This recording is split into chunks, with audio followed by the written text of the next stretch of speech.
54 বছর প্রতারণা করা হয়েছে।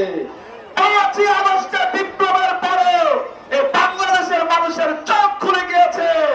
এখন আর চরাঞ্চলবাসীকে দাবিয়ে রাখা যাবে না।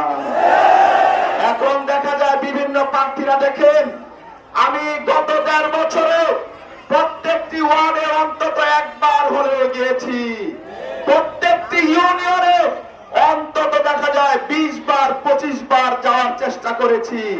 আমি আপনাদেরকে বলতে চাই, মুরব্বী বাবারা, আমার যুবক ভাইয়েরা, তোমরা এখন পর্যন্ত কয়জন প্রার্থীকে দেখেছ? এখন পর্যন্ত কয়জন প্রার্থীকে তোমরা দেখেছ? একজনকে দেখো নাই বলছো। আমি বলি 2-1 জনকে অবশ্যই দেখেছো, ঠিক কিনা?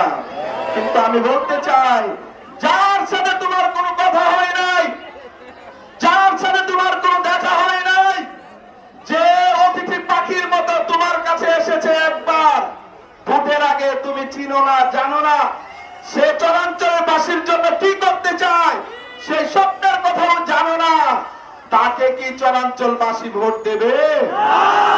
সেই অতিথি পাখিদেরকে চরাঞ্চলের মানুষ ভোট দেবে?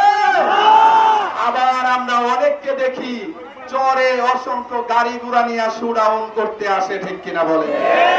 আমরা আবার অনেককে আবার এই কথাও বলতে শুনি, চরাঞ্চলের মানুষকে হুমকি দিয়ে বলে, চরাঞ্চলের মানুষ যদি অমুক মার্কায় ভোট না দেয় তাহলে তাদের খবর আছে।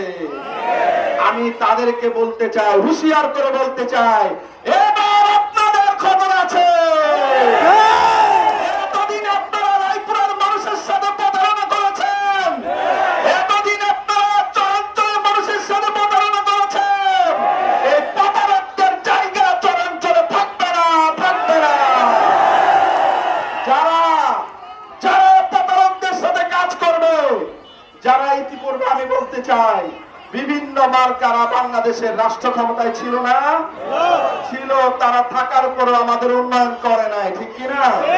এখন নতুন করে এসে বলতে চাচ্ছে তোমাদের জন্য আমাদের হৃদয় খোলা রয়েছে। আমি বলতে চাই, তোমাদের জন্য আমাদের হৃদয় বন্ধ করে ফেলেছি। এবার